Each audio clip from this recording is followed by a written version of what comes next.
ला करके और कृष्ण भगवान को नहला रहा हूँ, कृष्ण भगवान को नहला रहा हूँ, उनको वस्त्र पहना रहा हूँ, माला पहना रहा हूँ। अब जो है चंदन लगा रहा हूँ। चंदन लगाने के बाद भगवान को एक गिलास दूध भगवान को चढ़ा दिया। भगवान दूध पी करके आनंद में हैं, प्रसन्न हैं, और बस ऐसे ही ध्यान करते रहो, हो गया। बोले हाँ सच में? बोले हाँ, इससे बहुत आनंद मिलेगा, कुछ भी नहीं लगेगा। बोले कि अच्छा, ये नियम बना लिए सेठ जी। और प्रतिदिन ऐसे करते करते करते करते एक दिन मन में उनके आ गया कि मैं जमुना जी में जा रहा हूँ, मथुरा में जमुना जी स्नान कर रहा हूँ। वाह क्या गजब का किनारा है, कदम की डारी है, कन्हैया भी हैं और कन्हैया की यही पूजा करते हैं। कन्हैया कदम के डार पर बैठे हैं, स्नान कर रहा हूँ और कन्हैया को स्नान करा रहा हूँ, पीतांबर पहना रहा हूँ, चंदन लगा रहा हूँ, माला पहना रहा हूँ, दूध भी चढ़ा रहा हूँ। कटोरिया में, चांदी के कटोरिया में जो है दूध खूब भर करके रख दिया हूँ, चीनी डाल रहा हूँ। और ऐसा कहे चीनी डाल रहा हूँ, तब तक से पता चला कि चीनी तो ज़्यादा पड़ गया, चीनी तो ज़्यादा पड़ गया, ये तो गड़बड़ हो गया। अगर ये चीनी अभी घुली नहीं होगी, अभी इसको निकाल ले तो 3-4 दिन काम चल जाएगा। डाल डाल करके थोड़ा थोड़ा भगवान को भोग लगाएंगे। आज ज़्यादा पड़ गया चीनी। और हाथ डाल करके सेठ जी लगे निकालने के चक्कर में पड़े, कन्हैया तुरंत हाथ पकड़ लिए। बोले हैं ये क्या कर रहे हो? आँख खुले, कहे कि आप कहाँ से? बोले कि अरे चीनी कहाँ यहाँ कुछ चढ़ाए हो, न पिलाए हो, न खिलाए हो, मानसिक पूजा कर रहे हो, उसमें भी चीनी ज़्यादा डाल दिया और निकाल भी रहे हो। भगवान तुरंत हाथ पकड़ लिए, प्रकट हो गए। ऐसे भाव, किस भाव पर भगवान रीझ जाए, प्रसन्न हो जाए, कहा नहीं जा सकता। उनकी पूजा सफल हो गई। कहने का मतलब हमारा यह था, ये भी अर्थ समझा करिए आप लोग, कि आप लोग भी ऐसा मत करिए, क्योंकि वो तो लीन हो गए मानसिक पूजा में, तो उनको परमात्मा मिले। अगर आप भी लीन हो जाएंगे तो मिलेंगे, लेकिन जब आप आँख खोले हैं, आप खा रहे हैं, तो भगवान को भी अच्छा अच्छा खिलाइए, अच्छा अच्छा भोग लगाइए, भाव से खाएंगे। तो इस प्रकार से भगवान की मानसिक पूजा करो। और परमात्मा काल्पनिक नहीं होता है। परमात्मा को काल्पनिक मानना अपराध है। वो तो उनके लिए बता दिए कि कल्पना कर लो, मन में सोच लो तो ऐसा होगा, लेकिन भगवान काल्पनिक नहीं है। भगवान हर जगह निवास करते हैं। वो तो सत्य है, सत्यम परम धीमहि, साक्षात सत्य है।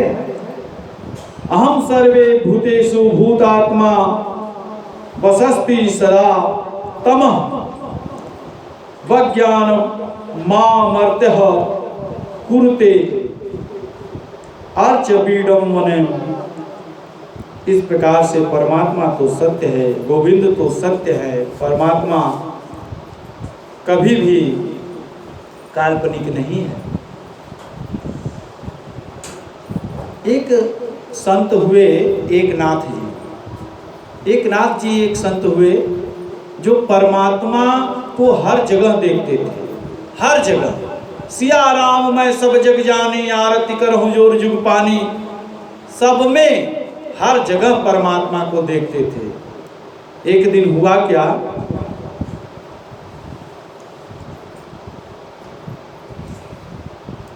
एकनाथ जी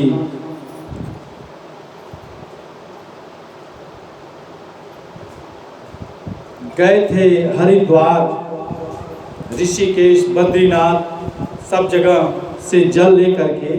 उनके मन में आया कि कांवड़िया जो जाते हैं जल चढ़ाने के लिए, तो मैं भी रामेश्वरम में चल करके जल चढ़ाऊंगा। और जल लेकर के कमंडल में चल दिए, संकल्प लेकर के कि रामेश्वरम में जल हम भी चढ़ाएंगे। और पैदल चल दिए, सब तीर्थ से होते हुए प्रयाग और यहाँ होते हुए फिर रामेश्वरम पहुँचे। रामेश्वरम पहुँचे, 5 किलोमीटर की दूरी पर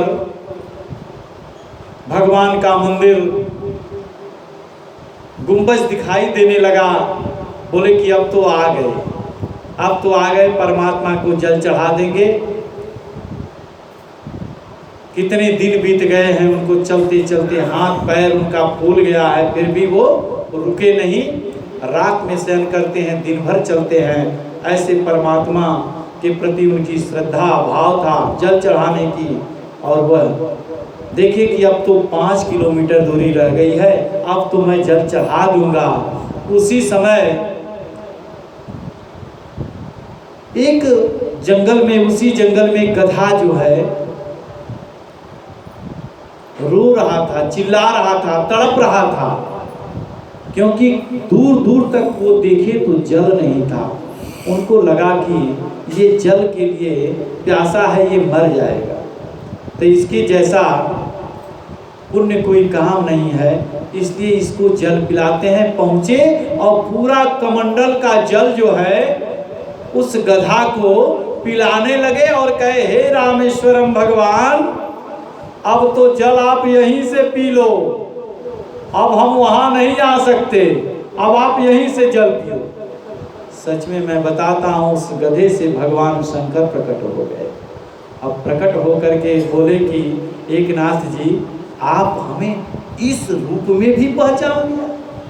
बोले कि आप कहाँ नहीं हो प्रभु, कण कण में आप रहते हो, फिर भी आप हमसे पूछते हो। ऐसे ऐसे संत हैं, उन्होंने अपना परम धर्म समझा कि इस गधे की जान को बचाना चाहिए। और उन्होंने कहा, परमात्मा आप यहीं से जल स्वीकार कर लो। अब हम चढ़ा दिए जल यहीं इसके मुख में। अब भगवान प्रकट हो गए भाव से। तो सिया राम मैं सब जग जानी, करम प्रणाम जो जुग पानी।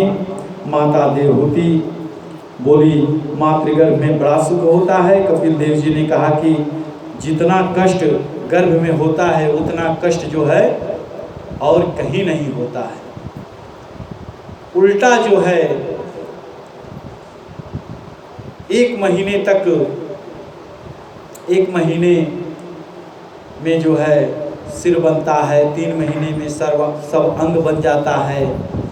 फिर भी माँ अगर खट्टा मीठा कुछ भी खाती है, तीता खाती है, तो जो जीव पलता है उसको बड़ा कष्ट होता है।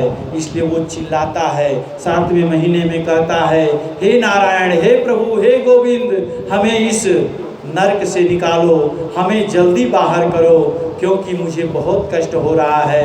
मैं आपका नाम जिंदगी भर लूँगा, कभी नहीं भूलूँगा। लेकिन वही परमात्मा कहते हैं कि नहीं, तुम बाहर आओगे तो मेरा नाम एक बार भी नहीं लोगे, तुम भूल जाओगे। बोले नहीं, मैं कान पकड़ करके कहता हूँ मुझे जल्दी निकालो, मैं जिंदगी में कभी नहीं भूलूँगा। और ऐसा करने के बाद जब 9 महीने पूर्ण होते हैं, 10वां महीना आता है, उस समय जो है गर्भ से बालक बाहर आता है और आते ही कहता है, कहाँ हम कहाँ आ गए। परमात्मा का ध्यान भूल जाता है। इस प्रकार से उन्होंने कहा कि देवहूति ने कपिल देव जी से कहा कि बाहर सुख होगा, बाहर सुख तो मिलना ही चाहिए, हर जगह सुख है। कपिल देव जी बोले कि माता सत्य कहता हूँ, बाहर तो कोई सुख है भी नहीं, बताओ सुख मिला किसको है। दीन कहे धनवान सुखी, धनवान कहे सुख राजा को भारी। राजा कहे महाराजा सुखी, महाराजा कहे सुख इंद्र को भारी। इंद्र कहे चतुरानन को सुख, ब्रह्म कहे सुख विष्णु को भारी। तुलसीदास विचार कहे हरि, भजन बिना सब जीव दुखारी। भजन करो उसी में सुख है, ये तुलसीदास जी कहते हैं। कोई तन दुखी कोई मन दुखी, कोई धन बिन रहत उदास, थोड़े थोड़े सब दुखी, सुखी राम के दास। भाव कुभाव जैसे भी भगवान का ध्यान करेंगे, भगवान अपने शरण में ले लेते हैं। और कल की कथा फिर हम लोग जो है श्रवण करेंगे। आज कथा का विश्राम यहीं पर। कल जो है ध्रुव चरित्र वगैरह आप लोगों को हम सुनाएंगे,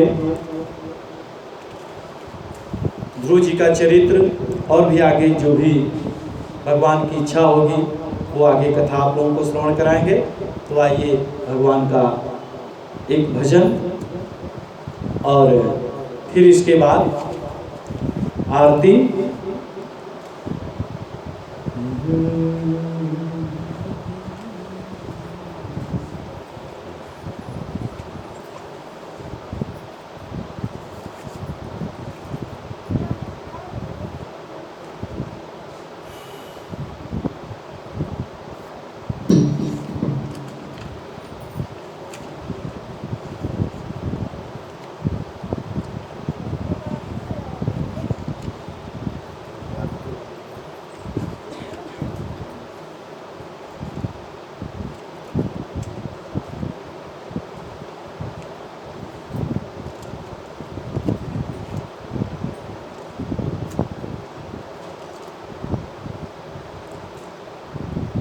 हरे बड़े भाग्य से ये मनुज तन मिला है, बड़े भाग्य से ये मनुज तन मिला है।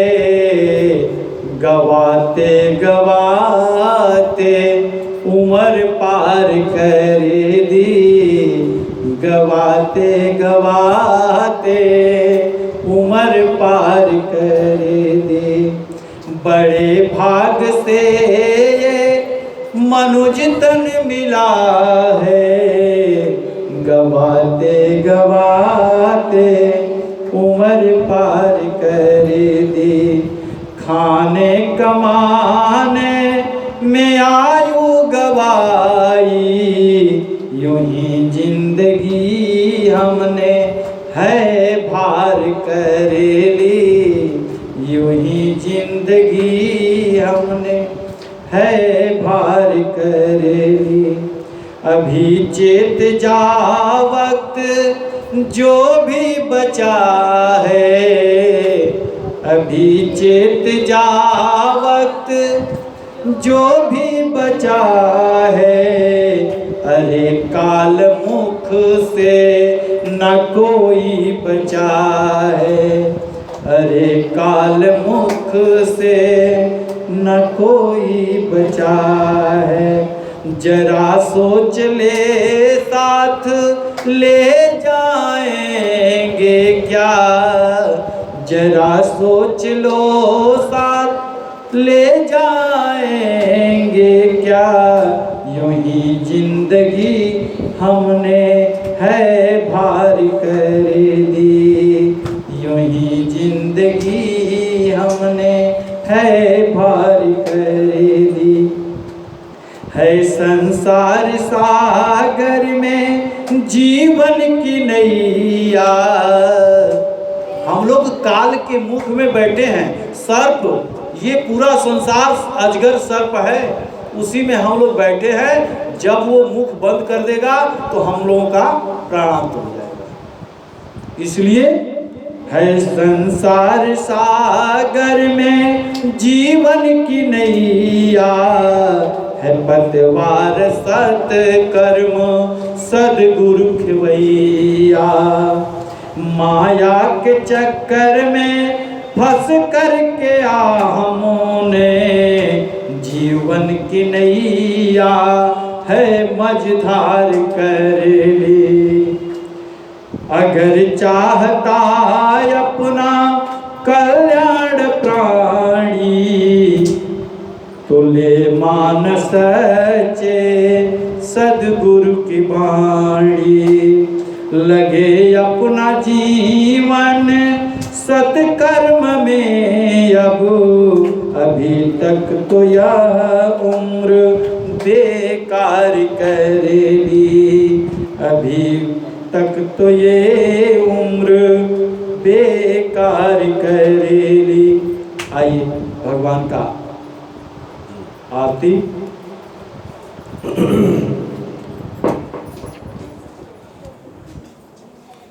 हाँ, सभी लोग जो है खड़े हो जाएं।